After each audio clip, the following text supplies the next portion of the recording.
stone vet, the stone vet, the stone vet, the stone vet, the stone vet. I hit the ground running when I'm invading your. SRG here from the STONED VET USMC. Happy Friday. The week is coming to an end, man. It's starting to cool off, getting a lot colder now lately. I'm wearing my red shirt Friday. What about you guys? Where's your red shirt? You guys probably ain't got one, right? How you guys doing today, man? Hopefully your week has been better than most. Holidays are here. Like I said, you guys need to be getting the holiday spirit, enjoying the time together and stuff like that, man. I mean, I'm super excited to do this. Like I tell you guys, this is my counseling session. This is my counseling therapy that I get to hang out with other motivators and other people doing amazing things in our community, man. Super excited. Like I tell you guys, don't forget to hit that like, subscribe, and share wherever the fucking put that button. I'll point at it. Like, subscribe, and share, man. Share this product. Let people know what you're listening to. Let them know you are listening to the #1 Marine podcast in the entire world. Sorry, Tripp. I just got to rub that in a little bit. Yeah, you know that. You know, like I tell you guys, go subscribe, go share it. Share it with your other brothers, man. Other brothers that are missing out on this amazing information. Meeting other brothers and sisters in our community that are doing great things after serving our country, man. Huge shout out to my sponsor, Rafa 180. Like I tell you guys every single day, I don't know why you guys are still not using the daggum code to check out at rafa180.com. They tell me like nobody's used it. Nobody's used it. What's wrong with you guys, man? Go check out rafa180.com. Provide you the best medicinal grade CBD on the market, dude. 100% THC free for you guys that are like me. They have to go drug test every freaking twice a month. You know what I'm saying? I know, right? The STONED VET. What do you mean you got a drug test? STONED VET. I hear it all the time. Like I said, when I started the podcast, I was smoking, and then they caught me, and they tell me I can't smoke no more. So, and I got to make sure I take care of my family and stuff. But it's coming around. I'm fighting it in Congress. It will be legal before too long. We're getting there. We're getting there slowly but surely. We're getting there, man.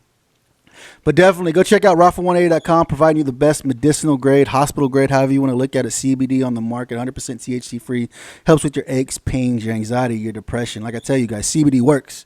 You just got to make sure you're on the right dosage so that it works, like any other medication that the freaking VA continues pounding down our throats, man.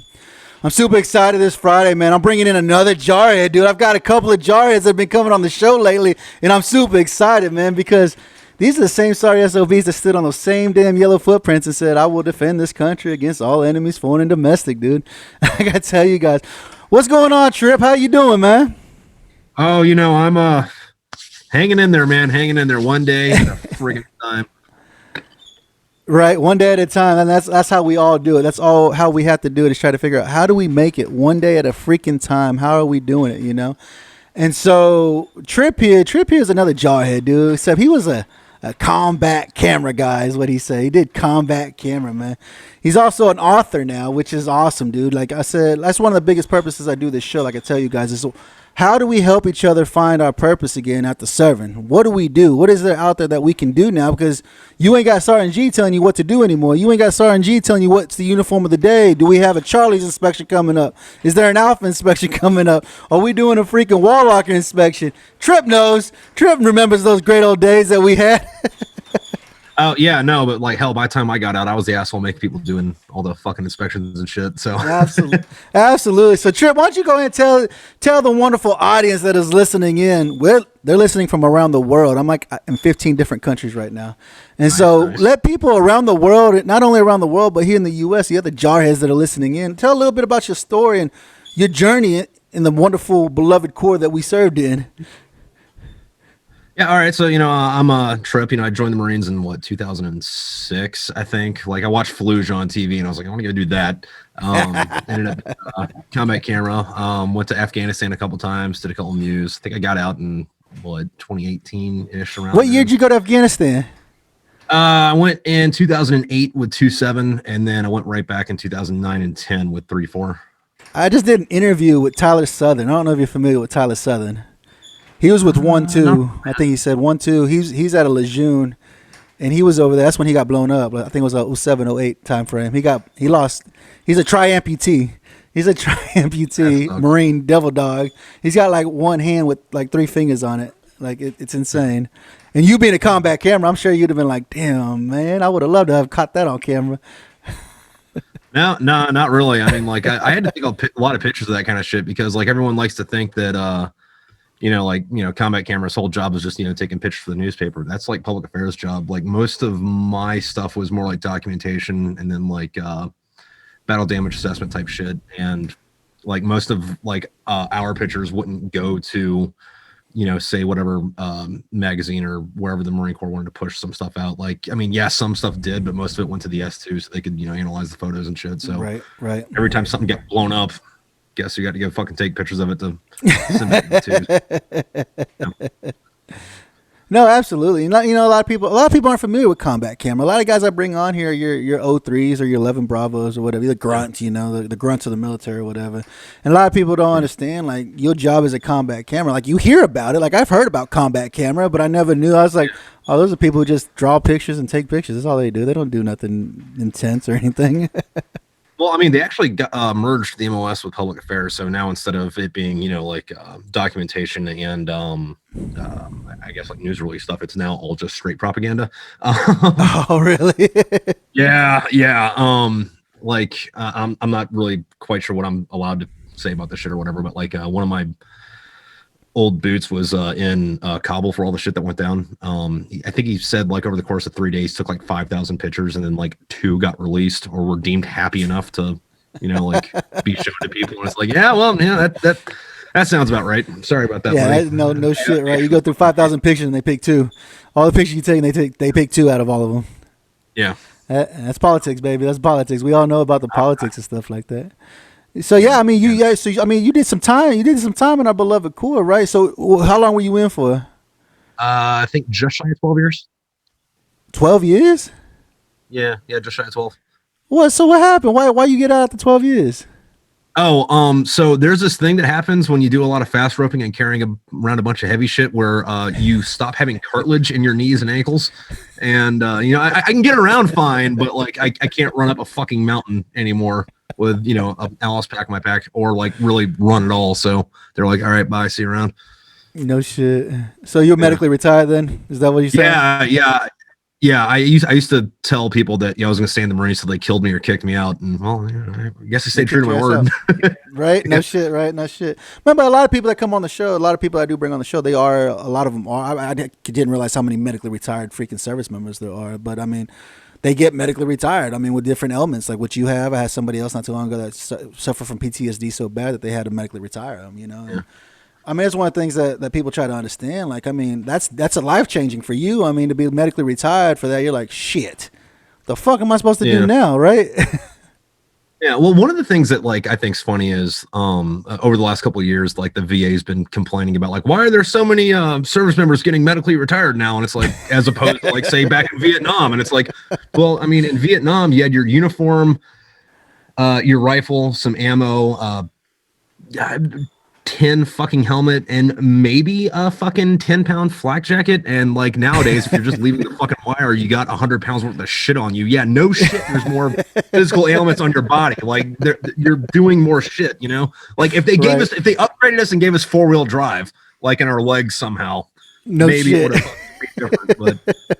But you can't expect people to go fucking hike up mountains in fucking Afghanistan for 2 years in a fucking row, carrying absolutely not.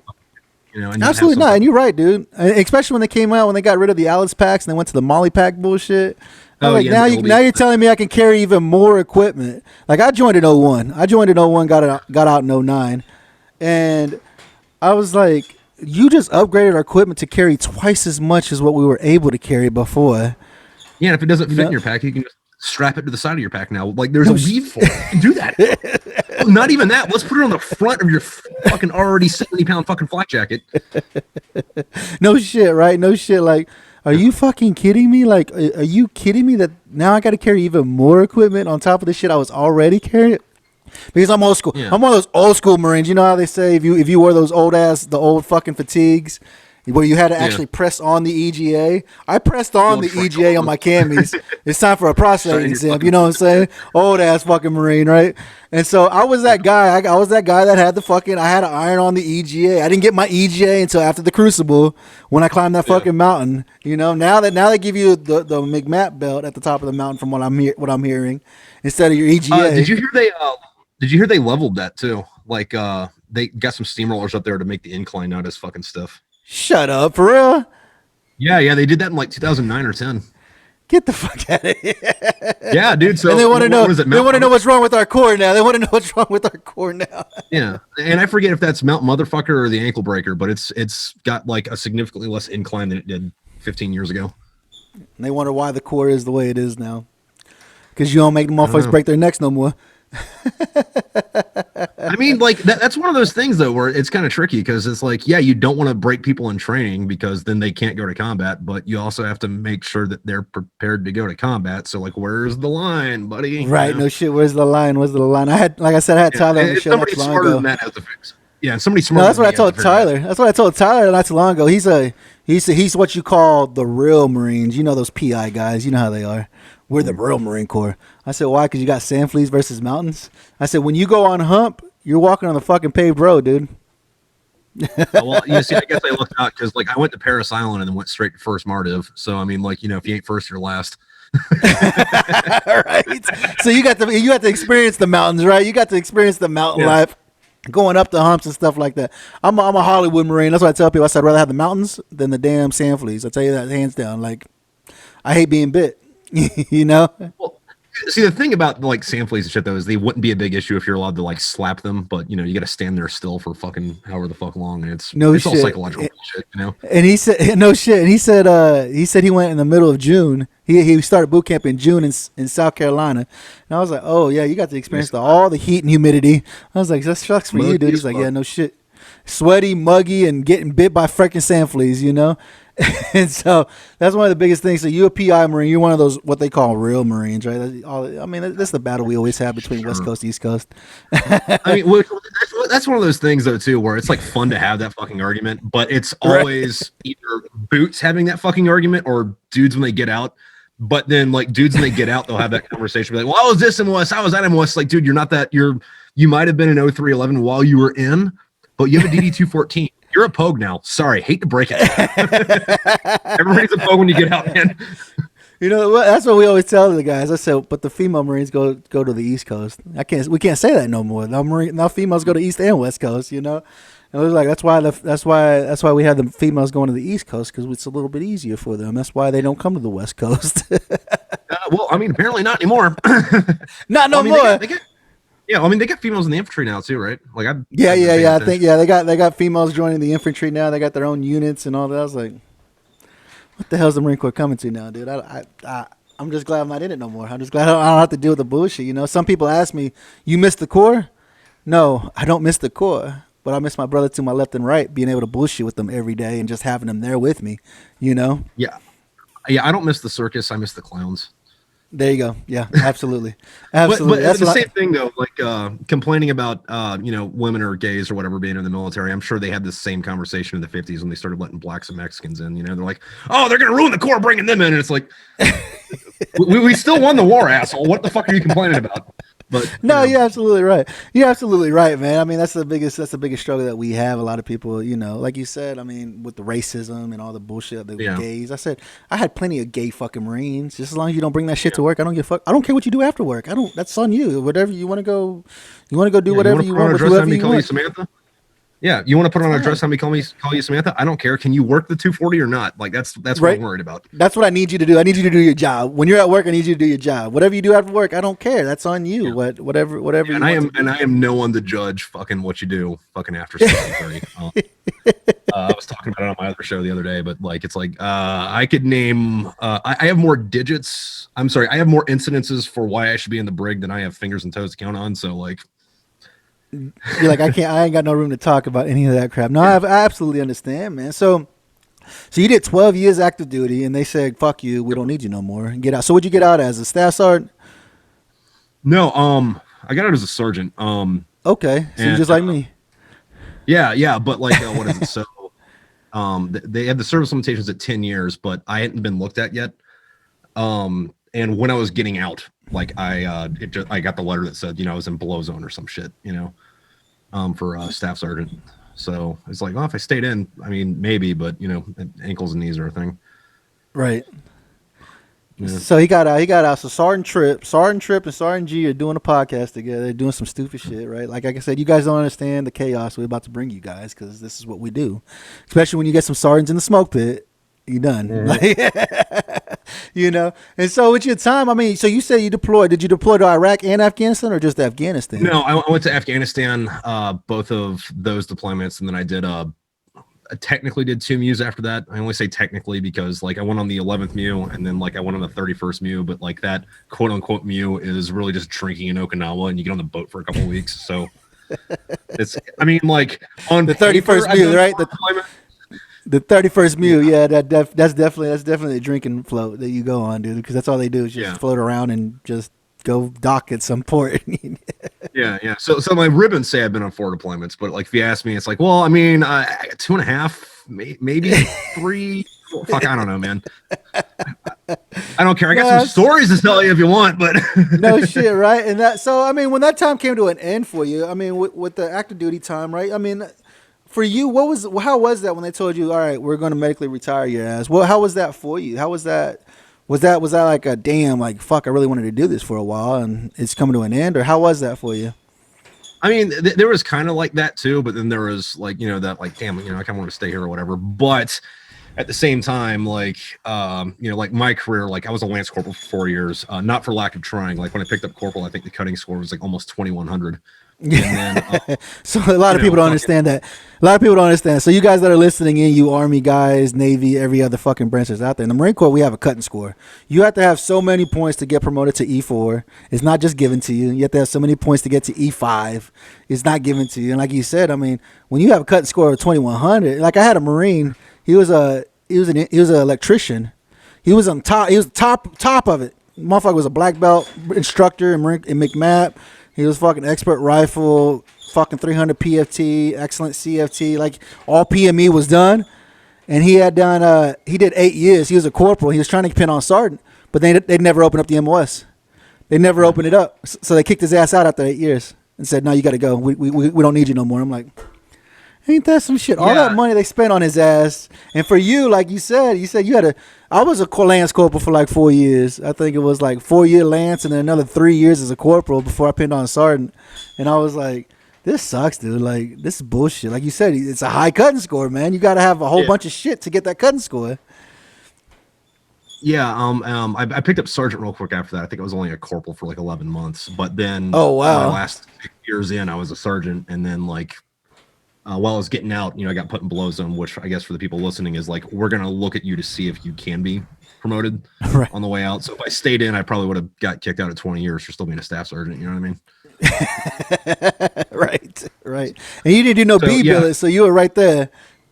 Yeah, no, fucking actively avoided that shit. But yeah, no shit. That's what they tried to get me at. I spent my last 3 years in Hawaii, and they said, "Hey, it's time to go do your B billet. You're gonna be a recruiter." I said, "Go fuck yourself. I'm out of here. I ain't doing this shit." That's like a 3-year deployment. A lot of people don't understand that, but I was like, you do a B billet, it's like a 3-year deployment. Like you're gonna be gone for 3 years, either being a drill instructor or being a recruiter. You're gonna be on the road the whole time. You're never gonna be home. You know.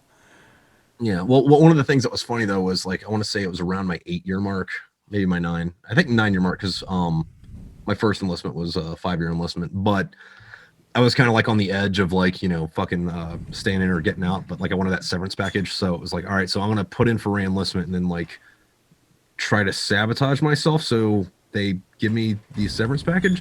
So I'm doing all my re-enlistment shit. Fucking, I go to run the PFT and I get like a fucking, like I intentionally run like a second class, right? So that, you know, like not complete shitbag, but at the same time, it's like, maybe not let you re-enlist. So I think I ran like a 205 or like a 210, which I think a first class PFT is like 220 or 220 or 220 or 230. Sorry, stutter.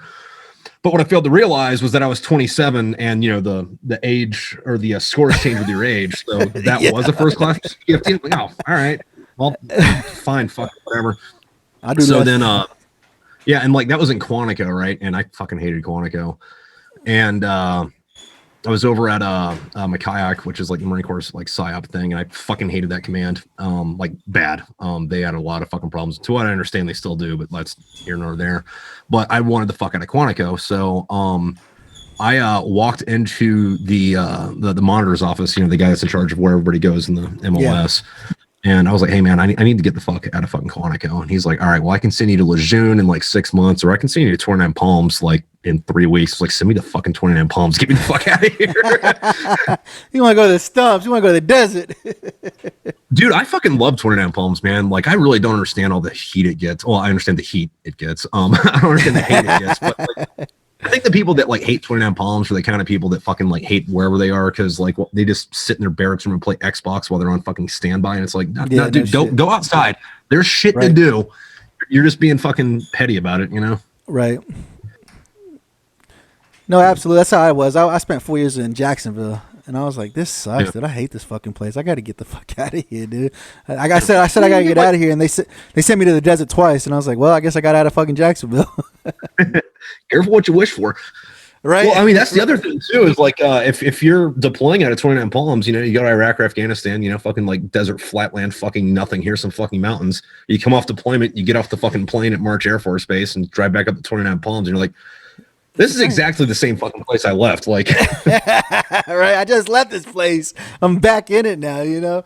And so a lot of people don't understand that in the Marine Corps, you're not supposed to stay anywhere long. Like 3 years is like the max you should be staying anywhere in the Marine Corps, you know? Yeah. I don't know about like the Army. I'm sure the Army, they stay places longer. Navy, everybody else stays in their duty station for a lot. I know the Air Force, they stay there till they'll spend all 20 years in one place. And you're just, why the fuck would you do that to yourself? The Army flip-flops. I think the Army flip-flops with that. Like some people, they move around, like if you're in a bigger MOS, but like some people that are like more specialized for stuff like, say, like an airborne fucking guy, right? Like there's like 2 fucking bases they can go to. Right, so they'll spend their whole fucking career at Fort Bragg. But they seem to like it because, you know, they're not uprooting their family every, 3 months or every 3 years to, go do this. Whatever. No, they're not like fucking jarheads. Like that's like every jarhead. I mean, I'm sure there's some out there. I got one buddy. He's a master sergeant now. Dude, he's never served with Marines. Never served with Marines. I remember when I first met him. I met him in Hawaii. He just got done working out of Baton Rouge, Louisiana. And I said, you went from Baton Rouge, Louisiana Joint Forces Base to Hawaii working with Joint Forces. I said, how many Marines are with you? He's like, I'm the only Marine. I'm like, how the fuck does that work, dude? And he was already a sergeant, you know what I'm saying, working on staff sergeant. Yeah. And then he told me, I got out, and he called me up. He said, I'm going to go to a Marine unit. I'm going to, what did he say, 2nd Com Battalion out of Lejeune. And I was like, oh, you're going to 2nd Criminals? He's like, yeah. Man, that dude was there for like 3 months, and then he went to be a drill instructor. So he did 3 years as a drill instructor, and now he's stationed in San Francisco. I was like, what the fuck is going on, dude? Like, how the fuck do you get these locations, these duty stations? Like, how do they even exist? Like, nobody here. I was like, so you're going to spend your whole career never serving with Marines. Like, you're always going to be Joint Forces, whatever. Like, you're never going to be with Marines. I was like, if I could do that, I would have fucking stayed in for 20 fucking years too. Shit. Yeah. Right. Well, I don't know, man. Like, there's something to be said about fucking, barracks life. Like, yeah, there's all the fucking pitfalls of it, but like, if you ever need somebody to talk to, it could be 3 o'clock on a Wednesday morning. Walk outside. There's somebody smoking a cigarette you can bullshit with. No shit, absolutely. And I think that's what a lot of people don't understand, that our camaraderie and our brotherhood, why it's so big and why it's so tight. Why are we always so together? It's because we go through the same bullshit. Like, we understand, we can relate. Like, oh, I remember that bullshit Sergeant G had me doing. You believe that bullshit he had us doing this week, or whatever the case may be, or Sergeant Tripp. Sergeant Tripp was being an asshole, and he made us field day for fucking ever, and we never got done with field day, But I mean, that's the brotherhood that we have as jarheads. People know when we walk in the room. People know, oh fuck, there's another jarhead in the room. Like, we can get spotted out. I mean, I was at the gym not too long ago. I go to the YMCA here, and I was just lifting. I had another devil dog walk up to me. He's like, "What's up, devil?" And I was like, "Oh shit, there's another jarhead in the fucking gym." I was like, "He's like, I saw your shirt, and I wanted to come by and say what's up to you." I said, "Well, I mean, I'm here all day." You know what I'm saying? But that's what we do to each other. Every time we see that damn EGA or that devil dog, wherever the hell it's at, we're always like, "What's up, man?" Or your silkies that you wore for some reason. Hey, I know what those are. Hey, I know those silkies. I've seen those. I got a pair of those. I'm wearing mine right now. And that's what a lot of people don't understand. I mean, that brotherhood we have. Like I tell them, I said, I won't know you. I didn't know Tripp. He came across my Facebook feed, but he's another devil dog. Yeah. And we have that EGA. Like I tell people, that EGA is burned into our hearts, dude. Like, we're Marines through and through. Like, it's just the way it is. Regardless of it's no matter how much we hated the Corps, it's our brothers that we loved. It's the clowns that we loved that we were with all the time. Yeah. That's what makes us so strong and so dominant with each other. Being able to just take care of each other. 'Cause that's what we do as NCOs. Tripp knows that's what we do, is make sure that everybody's taken care of. Everybody has what they need, you know. Yeah. And so Tripp. So when it came down, like I said, when it was time to say, hey, fuck it, you got to cut ties with the Corps. How was that for you? Like, did you go back home, or what was it? Did you stay where you was at? So I didn't go back home. I figured, hey, this is it. Gotta, find something else to do, get on my life. And then, with the whole medical process, depending on who you are, it could take somewhere between a couple months and a couple of years. Right. I got lucked out. I think like my separation process was like 6 or 9 months or something. So I, put in applications to UCLA, the University of Houston, and then Penn State. And then Penn State got back to me first. So I was like, all right, I guess that's where I'm going. So you went to Penn State. What'd you go to Penn State for? Actually, art. Art. You went to Penn State for art. Oh, look at that shit. So you're using your GI Bills, what you used, right? Yeah. Down the hill with all that, and then I didn't graduate. I had some I guess political fucking differentiations with the school, but I mean I'm doing pretty well for myself, because I'm podcasting and writing and shit, but like art's paying my bills, so that works. Then that works. No, I got Rico out of Veteran Action Council. He has the same thing with the University of Arizona. He's been having he's been fighting them motherfuckers about some shit with the veteran community and stuff. And like you said, I mean, sometimes the universities do some shit, and you're like, hold up. No. You can't do that. Just to let you know, you can't do that. We're gonna fight. We're gonna end up fighting. Yeah. Well, I mean, like the thing was though, is like, so I'd been there for I guess 3 years, and I was taking summer classes and then like X courses and shit. Trying to bust my ass to graduate early. This is all stuff I talked to my a program director or whatever the hell they're supposed to be called about, and then I was signing up for I guess what should have been my final semester. I'm like, hey, listen, I've already got enough credits to graduate because I still have all these military shits fucking too that haven't been applied. What class do I need to take this semester to graduate, this fall? And they're like, oh, well, actually, you still need like a year's worth of shit you got to do. And I'm like, what do you mean? I have all this done. There's like one class I need to take, and the rest of it's all fluff. Like, what's going on? They're like, no. Sorry. If you wanted to do that, you should have told us that, when you started coming to school. I'm like, motherfucker, I did. I got the email to fucking, you know what? Fuck you. I'm out. I mean, well, and the other thing too, though, is like, I wouldn't be able to do that if I was doing, like some type of like engineering or math or science or something that need that piece of paper to, get whatever job. Like with art, nobody gives a shit. Like, can you or can you not make this art? It's like, well, I mean, I can, and unless I go to a company that requires that for some reason, like I'm freelancing it and doing fine. So you guys can blow me. No, absolutely. And that's what a lot of people don't understand. I mean, you use your GI Bill though, and that's what a lot of people don't understand is that none of us like going to school. We don't like going to school. I mean, I went and used my GI Bill. I went and got me a bullshit ass business management degree, and ain't fucking done shit for me. But I got a degree in business management that says I know how to manage a business, which is bullshit because they don't really teach you anything. It's just a piece of paper saying that, yeah, I spent 4 years in school getting listening to teachers and passing everything that they give me. But it don't mean that I know what the fuck I'm doing, because it comes with experience. It's just a piece of paper saying that I wasted my time and I wasted their time and paid them to waste their time with me. Yeah, and one of the things that I fucking love is like people are like when they defend having to have a degree to go do some shit, they're like, well, they just want to see that you can stick with something for 4 years. It's like, motherfucker, I was in the Marines for fucking 12. Does that not fucking count? Like, fuck you. And it sucks, dude, because a lot of us are like that. We're like, dude, you want commitment? Look, man, I just spent fucking 9 years in the fucking Corps. That's fucking commitment. Yeah. Sorry, motherfuckers. Them yelling down my fucking throat for at least 5 of those years, telling me that I'm a piece of shit and I will never amount to anything, to becoming a leader and doing that to my junior Marines, And as I tell them, I say, commitment? I could tell you some fucking commitment, dude. You guys have no idea. Like, you don't have no commitment. How long you been working for the company? Yeah, exactly. You ain't got no commitment. How can you tell me that I don't have any commitment, And so, but that's what I try to tell a lot of people that are getting out. Like, people are like, I don't have no money. I don't have any of this. I don't have any of that. It's like, dude, they pay you to go to school. Go get a degree in whatever the fuck you want. Go get you a technical degree. You don't even have to get a freaking college degree. Go get a technical degree so you can get a job doing something good. And they're going to pay you. They pay you decent. I mean, it's not a butt ton of money, but it's enough to live off of, to pay your rent and pay some bills. Yeah. And you could do that long enough to figure out what the fuck you actually want to do. Right, absolutely, and that's what a lot of people don't understand. I'm just like, guys, you got to figure. Like, I mean, that's one of the biggest struggles that we have as veterans. Is like, what the fuck do I do now? Like, where do I go? What do I do? How do I do what I do? You know what I'm saying? And so, I mean, now that you say you doing, so you guys, if you guys aren't familiar with Tripp, Tripp has a whole freaking album of books. He's working on the 7th book right now, Smoke Pit Fairy Tales, and the stories. I mean, I read one of them. I was like, I have to buy this fucking book too, dude. I was like, I gotta buy your book. I gotta buy Gunny's book. I'm gonna have to buy Alexis's book. I was like, all these fucking books are coming out because they're all stories. And it's like you guys, if you guys don't know, these are stories like just like being at the smoke pit. People just telling some fucking stories. You're like, God damn, really that happened to you last night? You know, and you guys remember being in the smoke pit, the stories you would hear. You'd be like, yeah, I hooked up with this girl the other night. You won't believe this crap that we went through. You know what I'm saying? And so, I mean, with this shit, what inspired you to start writing these books?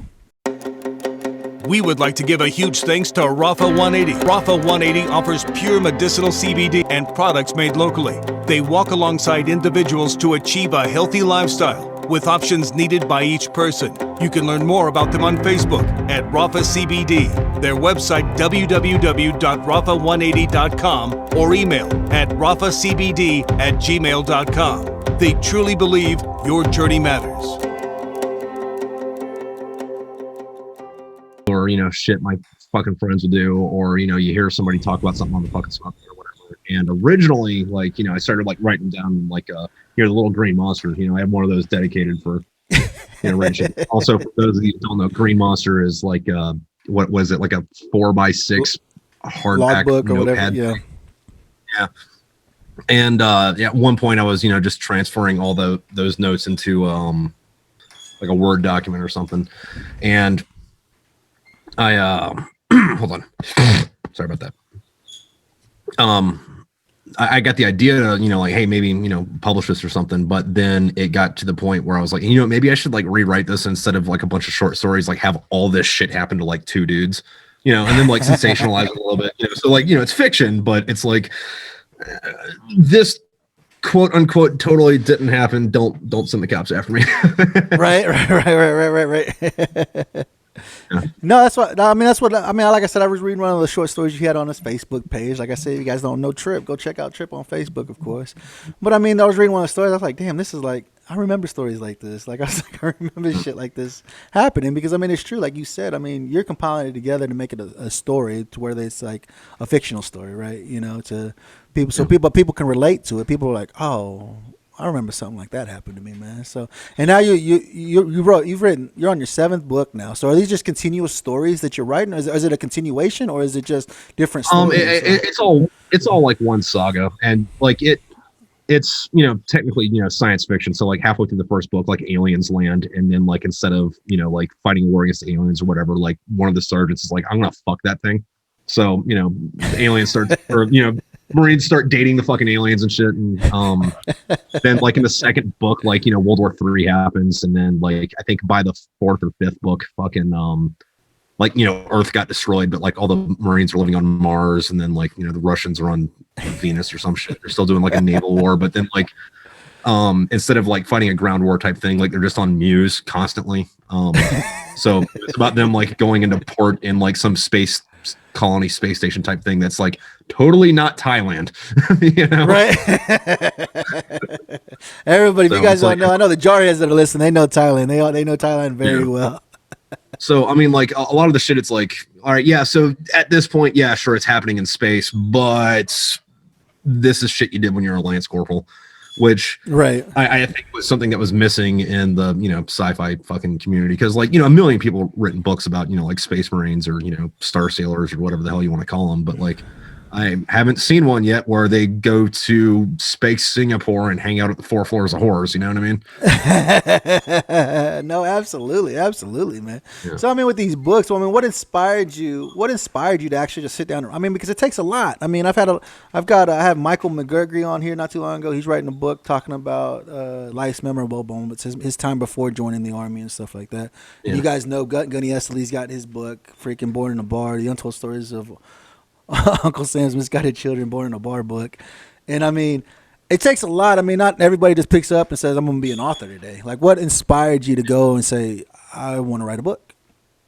Well, I mean, like I think everybody's got a story. It's just whether or not a question of sitting down and writing it. But the first two books that I wrote them like back to back at the same time because I was on the Bonhomme Richard floating around the Pacific Ocean, and at the time I wasn't doing comcam, I was doing psyops, which you don't do on a ship. So I was gainfully fucking unemployed and had nothing to do. So I was like, might as well just sit down and write you started this these. So you started these books while you was in service still, like while you were still in service. Okay. And so with that, I mean, because it takes a lot. Like you said, everybody has a story. It's just how do you want to express it to everybody? How do you want people to hear it, and how do you want people to learn about it, right? And now you're on 7, so you're still going. How much further you think you're gonna go with the series? With this series, I have a plan to cap it off at 12, and then I've got ideas for other books after that, but they're not going to be in that storyline. You know what I mean? Okay, so they're going to be different angles of stories and stuff like that. But that's good. I mean, because a lot of people, like you said, we all got stories. I mean, especially fucking being prior service military, we all got some crazy ass stories that from when we was fucking E3s all the way up to however fucking high rank you got. The stories didn't get as elaborate when you start getting that staff sergeant gunny pay raise. You don't start getting the crazy stories. It's when you're that PFC through Lance Corporal, maybe even Corporal, even Sergeant. This is when the stories are really good. Like you're like, damn, dude, how y'all getting yourself involved with some of this bullshit? Like, how do you get yourself into these situations? Yeah, well, I mean, like even that, and like when I got into the more like fictional, like I guess like sci-fi end of it, like I tried to have the characters to keep that like Lance Corporal mentality about shit. Like there was one part in the fourth book where they're talking about how like they're on the smoke pit bullshit, and somebody brings up like it's crazy how they terraformed Mars and like got the gravity correct for Earth and shit. And somebody's like, well, I wonder how they did that. And then somebody else is like, dude, I'm a Lance Corporal. I don't fucking know, dude. Like, I'm not worried about that kind of shit. I'm deploying in a week. I've got other shit to worry about. I don't care how they terraform Mars. No, absolutely. I mean, that's that whole Lance Corporal, that E3 network type shit. Everybody knows the Lance Corporal network type shit, right? Which that goes down because apparently they know everything about everybody for whatever reason. You know what I'm saying? They know all the information about everybody. I mean, but with this, I mean, it's super exciting to see these kind of stories out there because I mean, it will allow some of us that are readers that like to read, because there's not a lot of veterans that like to read. You know what I'm saying? But there's a lot. I know that's probably about 50-50. 50 of us say, fuck that, I ain't reading shit. And the other 50 is like, I like reading a good book, And for them to be able to reach out to, are they all Smoke Pit Fairy Tales, or are they all different names of the books?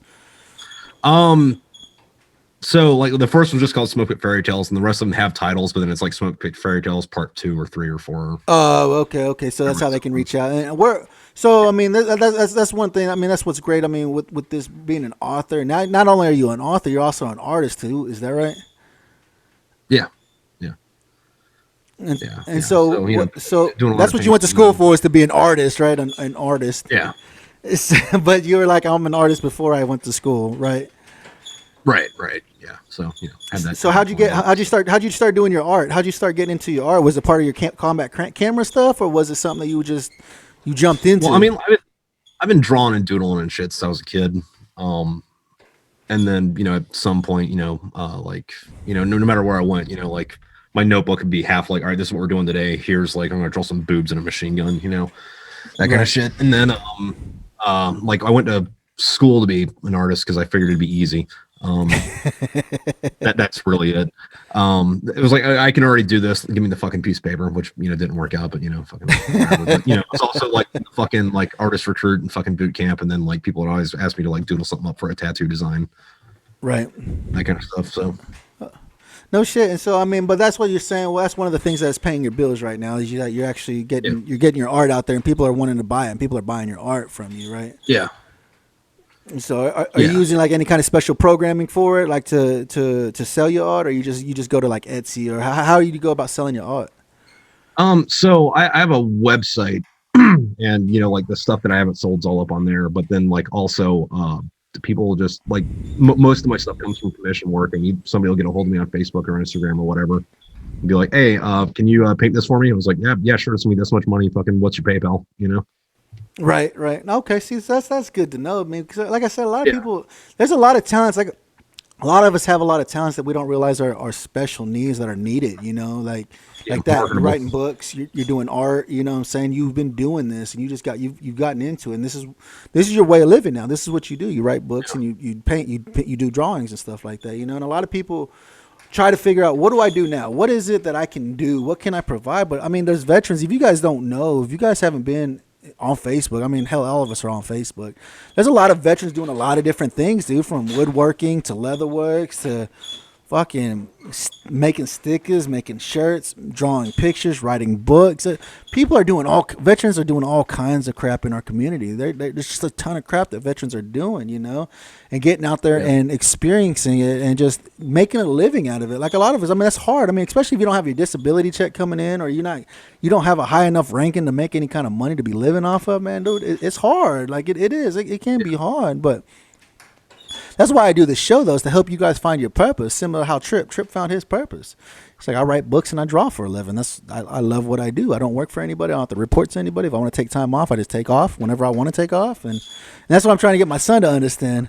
I'm trying to get my son to understand. It's like, you don't want to work for somebody. I'm going to tell you hands down, you don't want to work for somebody, because say you get sick, you got to call the boss and say, I can't come in today, I'm sick. Guess what? You're not going to get paid. Yeah, no, and then the flip side of that too is like, you do actually have to be your own boss. So it's like, I don't feel like working today, but then you have to kick yourself in the ass. Be like, well, you got bills to pay, don't you? And you're like, God damn it, yeah, sure, fine. I'll get up. No, but like, you really do have to be disciplined on that shit. Like, there's a lot of fucking staying up late, working through the fucking weekends and shit. And it's like, all right, well, I'm gonna put like 2 hours or 3 hours aside each day to go hang out with the wife or take care of the house or whatever. But the rest of the time, it's like, you're sleeping and working. Like, no, absolutely. And that's what I tell people. I said, if you a venturepreneur, man, I was like, you guys don't get weekends off. You guys don't take holidays. Like, you guys are working, grinding. Yeah. But it's your business. You have to, because if you don't, nobody else is going to do it for you. You're not going to make money doing what you do. You know. Yeah. And then, like, hopefully, if you get lucky, fucking Disney likes what you're doing, gives you $5 million to take it from you. Right? Hopefully you catch that one break, and that motherfucker's like paying you a couple $1 million to do what you do best. But I mean, it's true. I mean, it's hard for a lot of entrepreneurs. Don't get me wrong. Working for yourself is hard. It can be hard. Like you're constantly grinding. Like you said, I got to make some time for the wife and kids or whatever the case may be. But when you're not with the wife and kids, you work and you grind. It's like, I got to get this out, because that's what's paying the bills. That's what's putting food in your mouth. That's what's keeping a roof over your head. That's what's putting gas in the car. That, and you got to market yourself too. Like, you don't have a big company saying, hey, go check this out. You got to be like, I personally hate fucking social media. And if I didn't have to be there, I wouldn't. But it's like, all right, well, I got to post this. Because like, if you do the math, you can directly correlate, like likes to exposure to what comes into your fucking paycheck, No, absolutely. And that sucks, dude. I'm the same way too. If I didn't have to be on social media, I'd fucking turn that shit off. But that's what I'm trying to do with the Stone Vet, is promote the shit out of it. And you yourself, you have your own podcast. You got this guy, dude. When he gives us his podcast, you guys have to have a lot of time available to listen to this guy's podcast. Like, this guy will stay on the mic for hours. I'm like, damn, dude. For me, you guys get me for about an hour. I try to make it at least an hour-long episode, because I was like, I know you guys got short attention spans and don't want to listen to my annoying-ass voice all fucking night. You know what I'm saying? But Tripp here, you got your own podcast as well, right? Yeah. Tripp Smoke Pit, and I try to keep it under 2 hours, but like, there's been some times where it's like, all right, hey, we're gonna take a brief intermission. I'm gonna go take a piss, grab a fucking bottle of something from upstairs. We're going on hour 6, ladies and gentlemen. No, but how is that coming along for you? So he's another jarhead, but you got to understand that we jarheads, we do this podcast shit, and luckily he wasn't part of the competition when I won the fucking #1 Marine podcast, because I probably would have lost this motherfucker. He's already got more subscribers. I didn't even know that was a thing. So I mean, which works out in my favor. Yeah.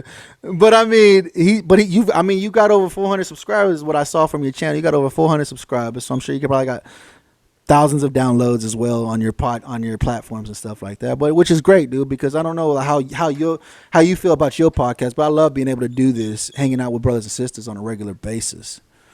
Yeah, that's one of the reasons I have a longer forum too, because like most of the people that I have on, like I might bring them on because they're doing something interesting, but 90% of the people that I have on my show are just people I want to drink a beer with and bullshit with. Which is why it's longer, because like, I'm not here like, hey, I'm not here to say, who are you? Where'd you come from? What are you doing next? Like, I'm there to be like, all right, so I'm going to have a beer. You're going to have a beer. And then we're going to fucking just bullshit and hang out. And then like, Right. as far as like downloads and shit go, like, yeah, it's cool to be there, but like, I really don't give that much of a shit about that. I'm more about the conversation I'm having with whoever. And then like, I also do mine live. So people will fucking like light up the comments and it'll be like, all right, hey, cool. So we're going to answer these people's questions or talk about what they brought up, which it's really funny. Cause like, the engagement, because I, you know, shoot it live, like, I guess like most people I talk to are like just arbitrary numbers right now, but like just say if like 10 people watch like, you know, this podcast I'm doing, if we make this a chick instead, it's 20, but if we make that chick hot, it's 100. All right. No, absolutely. No, absolutely. I understand that because I do a live Thursday episode with Vet Radio Syndicate. I do a live for them every Thursday. Yeah. And I mean, it's part of the interaction because I think people enjoy that. People enjoy being able to be on a show and you're reading their comments out loud to everybody, like, hey, so-and-so said this. What's going on? What do you guys think about this? Or whatever the case. Just being able to interact with you're interacting with customers. You're interacting with your brothers and sisters that are coming on to spend time with you. You know what I'm saying? Which I love it. I love being able to do my lives Thursday because, like I said, I get a lot of people on there. We just start talking. Like you said, we're sitting around the smoke pit bullshit. And you're having a beer. We're just relaxing and enjoying ourselves, enjoying the time together because that's what we miss when we get out of service is the camaraderie, is having each other there. You know what I'm saying? Like I said, I was watching a video not too long ago. Another veteran from he's another veteran, and he's like, it sucks because he said when you got a flat tire at the barracks, everybody gonna come down and watch you try to change this flat tire and give you shit about changing a flat tire like you don't know what the fuck you're doing. Yeah. And you're like, I've done this 100 times, but now I'm gonna forget how to fucking do it because all you bitches over here bullshit with me. I'm gonna forget how to fucking change a fucking tire. You know what I'm saying? But that's what's great about it is because you take the flat tire off, somebody's like, come on, put it in the back of the truck. Let's get a new tire. Let's go get it aired up or whatever the fuck it needs to be, you know? But they're always there. You always have your brothers and your sisters there with you. They're always with you. Like 24 hours a day, 7 days a week, they're with you. You know, are there times that you're just like, I don't want to fucking talk to you right now? And so you go about your day, but they come back. You know what I'm saying? It's like, that's not like they're gone forever, you know? And that's why I love doing this show because it's like I said, we get to hang out and we get to bullshit. You fucking just hang out and just enjoy the time together and just to enjoy talking. What I love doing this show is we just bullshit. I try to make the ambiance like how you said, we grab a beer and we're hanging out. We're just hanging out. That's how I like to make the ambiance because that's how we remember. That's how we remember serving in the military, you know, just hanging out. Just bullshitting about whatever's going on in life and just hanging out, you know. And like you said, you having your cigarette, I'm having my cup of coffee and we're just sitting here bullshitting, you know. And like it's therapeutic for me because like, you know, I live out in the middle of the fucking nowhere, fucking Pennsylvania. Like I think the closest bar is like 20 minutes away, and it's like even if I go there and, you know, find somebody to bullshit with, it's like I don't want to talk to fucking this jack off from some fucking, you know, like small town fucking nobody who hasn't ever left the fucking mountain. Like, I mean, like, yeah, might have a cool conversation, but like I'm not really big into tractors, so I don't know what we're talking about. But you know, I come on here and it's like, all right, well, hey, even if we don't have something to talk about, we can talk about some dumb bullshit that, you know, fucking happened when we were trying to run away from the first sergeant, you know? No shit, right? No, absolutely. And that's what it's about, is just hanging out and having this time together. Because like I said, I got a lot of people that listen to the show that I say just turn it on your way to work or while you're at work, and you can have me in your ear. Just put it on in your ear so you can just hang out with me and enjoy the time together. Because honestly, that's what it is. Definitely do not put me on at work. You start laughing and people look at you weird like, why the fuck you laughing, dude? You should have just heard what this fucker said, you know? Yeah, and you can't explain that. That's an HR complaint. Sorry. Yeah, right? No shit. HR gonna come out and say, you can't listen to that. What do you mean I can't listen to my brother? What are you talking about, you know? But that's what it's about, is just hanging out together and enjoying time together and just being here, spending this time together with each other. Because a lot of, like I said, so that's the biggest struggle that we have. Like I said, you're in the middle of nowhere, Pennsylvania, so you by yourself a lot. You know what I'm saying? Yeah. You by yourself a lot. Maybe for you, it's not like hard for you, but for a lot of people it is hard. Like, I hate being by myself, you know what I'm saying? That's one thing my wife tells me. She's like, you need to be alone with your thoughts. I was like, fuck that. Nope, no, hell no. I don't need to be alone with myself at all, because I don't need to be thinking about the shit that's going on in my head. Like, I try to get out of that. Like, I don't want to think about that shit. Yeah, no. And then like my wife's actually the reason I started a podcast, because beforehand I was just like on Friday or Saturday night or whatever, like just kind of doing the same thing, but like on Instagram Live. And then my wife's like, well, you're doing that all the time. Fucking make a fucking podcast out of it. So like the engagement is just whoever's watching your Instagram Live right now, you know? Right. No, absolutely. I mean, that's what we do. I mean, like I said, you guys that are listening to the show, man, like, this is what it's about. It's just hanging out, enjoying this time together. It's the camaraderie we will miss. That's why when we get out, we don't have our brother and sister no more. We go back home or we move on to wherever. We move somewhere else. And we don't have our community. Like I tell you guys, here in Oklahoma, I have a massive community. I can reach out to a couple of people and they'll be at the house within minutes. You know what I'm saying? But where you're at, I can't tell you what it's like in Pennsylvania. I can't tell you what it's like in Jersey or Maryland or Maine or fucking California or Oregon. I don't know what the community is like out there. But that's your job as the veterans to go out and find your community and build your community and grow your community. So you have somebody close to you when the days are dark, when the times get really hard, you're like, fuck, dude, I just don't want to live right now. You know who to reach out to because they're close to you. They can call you. They can show up to your house within minutes and be like, hey, what's going on, dude? Let's go hang out. Let's go have a beer. Let's go have a cigarette. Let's go do something. Let's go roll a fucking blunt and let's go hang out. But that's what it's about, is making sure that you guys are taken care of, man. So we're getting close to the end of the show, Tripp. How you want to sign out with these people? How these people look you up, find your art, because you need more customers, right? All that's on just smokepitfairytales.com. Like all my social media links are up on top, and then like all my links to other shit are down there fucking too. And then that's where you can go look at my art, and then get links to my fucking, I guess, like, the Amazon to where go to buy the book, or fucking like my iTunes, or links, all that good shit. So it's all there.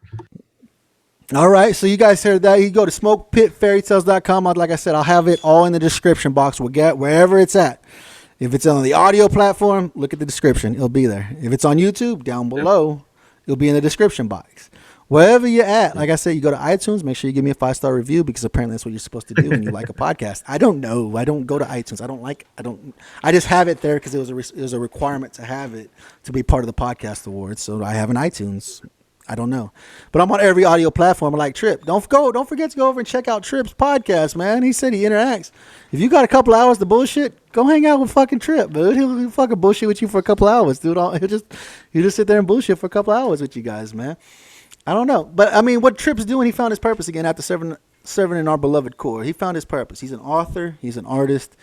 He's doing it. He found his reason. He found his purpose after serving this wonderful country of ours, and he's gung-ho, and he's taking charge of it. He took charge of his life and make sure he had a purpose. He didn't feel alone and left out no more. Like, he's doing what he's supposed to be doing in his life, It's like I tell you guys, man, you guys are important to us. There's only one of you. Nobody else can do what you can do. You're the only one that can do what you can do, and we need to make sure that you stay here, dude. Don't feel like you're left alone. Don't feel like you're by yourself, because we're here.